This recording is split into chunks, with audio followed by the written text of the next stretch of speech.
Turn me up some. Whoa, whoa. Turn me up some. 4, 3, 2, 1. Hey guys, and welcome to another edition of the Rant Show.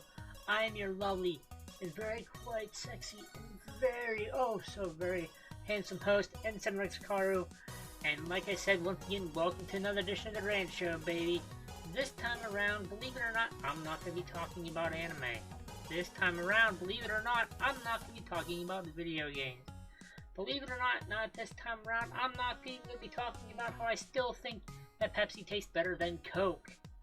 And as always, I'm never going to talk about politics. This time around, people, I am talking about Spongebob. For those of you that do not know, I am a huge, and I mean huge, Spongebob fanatic. Love the TV series on Nickelodeon, although I gotta agree with mostly everyone else that the original series was better. Like, the first few seasons was better than the new ones they have out now. It's still good, but the order is a slight bit better. But I'm a huge SpongeBob fan. I really am. I love SpongeBob. I hands down, top favorite show. And the reason why I want to talk about SpongeBob is because I just want to throw, well, before I get into the subject, I just want to throw a little figures your way, okay? The original first ever SpongeBob SquarePants movie cost $30 million to make. That's a good chunk of change. Just domestic here in the US, SpongeBob in theaters made over $85 million. In foreign and other countries, it made $54 million, with a worldwide total of over $140 million. So they literally a little over tripled the money that it cost to make the movie. Then, as all of you will remember, another SpongeBob movie came out. That SpongeBob movie was called Sponge Out of Water. That one cost a little more to make. It was released back in February 6th of 2015, and it cost a little over $74 million to make. Once again, a good chunk of change. Domestic, here in the US, it made over $162. I'll repeat that, $162 million. Foreign, it made another over $162 million. Now remember, this movie only cost $74 million to make. Worldwide total, it made over $325 million. That's over $250 million. That's a lot of money. And on top of that, I'll throw this your way. It also beat out Chappie, Business Flop, Sniper, and Mockingjay. Knocked them out of the water in opening weekend. So, with those kind of numbers, especially for the latest movie, which, by the way, Antonio Banderas played a good pirate, by the way. For those of you who didn't know, he was the burger flipping pirate. I know, it took me till after I saw the credits to realize it was him, too. But with those kind of stats, here is my one plea to Nickelodeon. Your first movie made its money back and a little more. Your second movie made over, let me think, close to over 5 times the amount it cost to make it. And that was back in 2015. It's been 2 years. So, my question is, well, first off, are you ever planning on making a movie? Another SpongeBob movie? Because me, personally, I think you kinda should. almost guarantee with how many young kids out there that are still Spongebob fans, they will want to go see their movie. The movie. Parents will take them to see the movie. So ticket prices for kids, ticket prices for parents, profits going up already. And people who are still Spongebob fans to this day, since SpongeBob first came out, like moi, will want to see the movie too. So I am almost willing to bet an entire year's salary that if Nickelodeon, you did come out with another SpongeBob movie, you definitely make your money back. If you don't believe me, just look at your total gross for your last SpongeBob movie and tell me I'm wrong. Now, I have no flippin' idea what the movie would be about. I don't. That's for the creators to come up with and to decide. Will it be just another movie about Plankton stealing the formula? Will it be something a little more creative like the Sponge Out of Water movie? I don't know. But I really think with the money Yin's made with the past two movies, especially with this most recent one back in 2015, it would be a safe bet that if he came out with another movie, you'd make your money back and more. And personally, for SpongeBob fans, young and old, like myself, and all the other SpongeBob fans that are still around there, we wouldn't mind another movie coming out. So please, I don't know if Nickelodeon or anyone who even works at Nickelodeon is ever going to see this video. Chances are probably not. But in case you do me a favor. Look at the stats of the money you made with the past two movies, and tell me where it would be a bad idea for you not to make another one. Now, I will say this, because people have done it before. When they've come out with sequels, and another sequels, and so on and so forth, sometimes when our writers and creators come out with sequels for blockbuster hit movies, the sequels, let's say 45% of the time, really suck. Because I don't know why, if they just get new writers for the sequels of movies or whatever, but they completely rewrite the script. I don't know what the fuck they do, but they make the sequels to blockbuster movies completely blow ass. So that's the only way I can figure anyone, at Nickelodeon screwing up another SpongeBob movie. Otherwise, trust me, it will make your money. So please, from one SpongeBob fan and probably 100 of thousands of millions of others who would like to see another one, please, in the near future, if you're not already working on one, come out with another SpongeBob movie. Pretty please.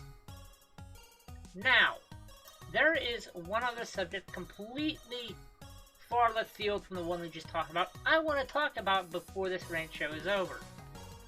Today is Monday when I'm recording this. It is, so I can get the date right, it is April 24th.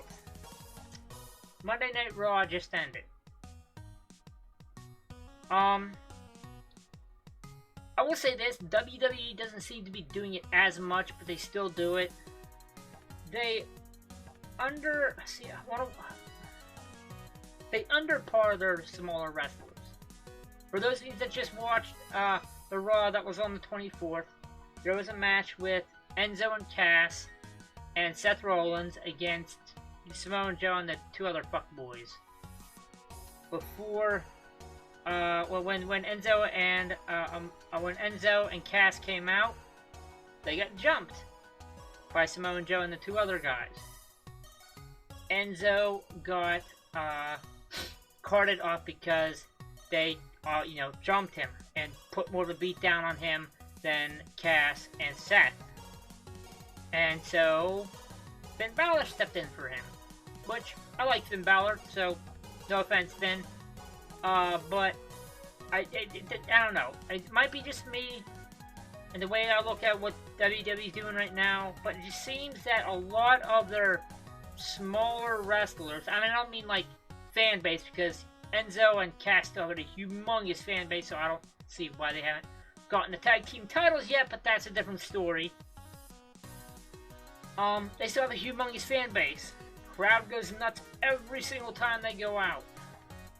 So, my question is, and they seem to be doing this a lot with their smaller wrestlers, which Enzo is, you know, not as tall as Cass, not as big as Samoa Joe, not as built as Triple H, but WWE every once in a while seems to do it with wrestlers of his size, to where they get the frick beat out of them, so they have to go back and someone with a bigger name or a bigger paycheck fills in for their spot. It happened today.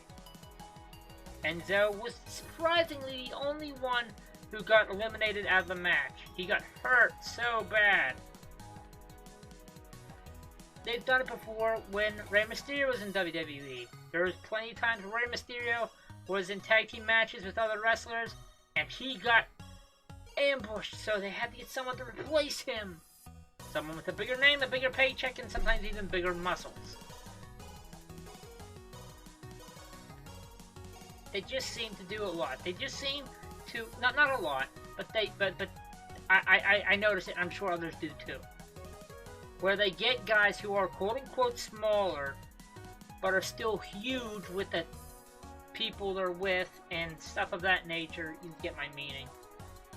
But people still like them, but since they're smaller, they, you know, build up this match that they're supposed to have with their tag team partner with these other people, and then they come out to the ring, or right before they come out the ring, they get ambushed.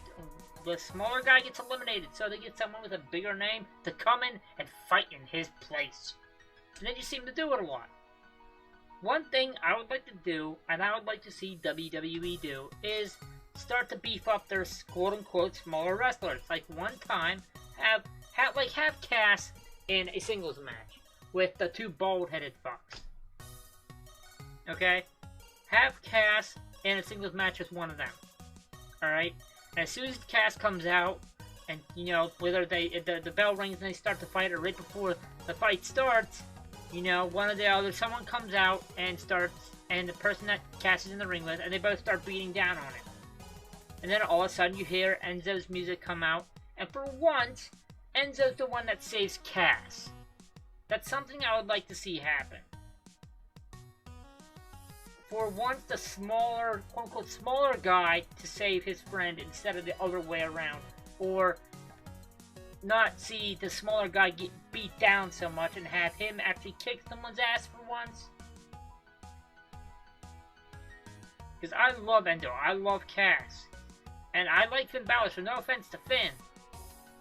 But when I watched Raw today, it just, I don't know, it just kind of pissed me off when I saw that. That of all the people that got beat down right before the match started, Enzo was the only one that got carted to the back. You know, Seth and Cass were still fine. They were able to wrestle. Why did Enzo have to get the biggest beatdown and him had to be carted to the back? I would just like to see for once the WWE to beef up one of their quote-unquote smaller wrestlers and have him quote-unquote save the day for once. Or for them to at the very least, not get beat down and taken out of a match, and for them to actually, you know, kick some ass in the match they're supposed to be in. And just on a side note, I hope and I pray that come Backlash, although I don't know if Backlash will be out before this Rant show comes. Well, it gets uploaded. But in case it does, or in case it doesn't, regardless, when Backlash happens, I am hoping and praying that Enzo and Cass beat the crap out of two bald-headed guys. I forget their names. That's why I'm calling them that. I hope they do. And then I hope and I pray to God really soon they finally get the title. Yes, I know the Hardys are back and everyone's excited about that.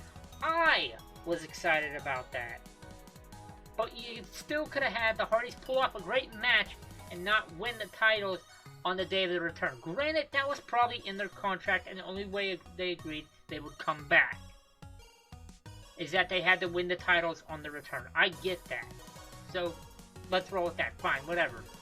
Although I still say that, you know, they still had a good match, and crowd loved them without them actually winning the titles that day. Maybe win them down the road, just not right away. But anyways,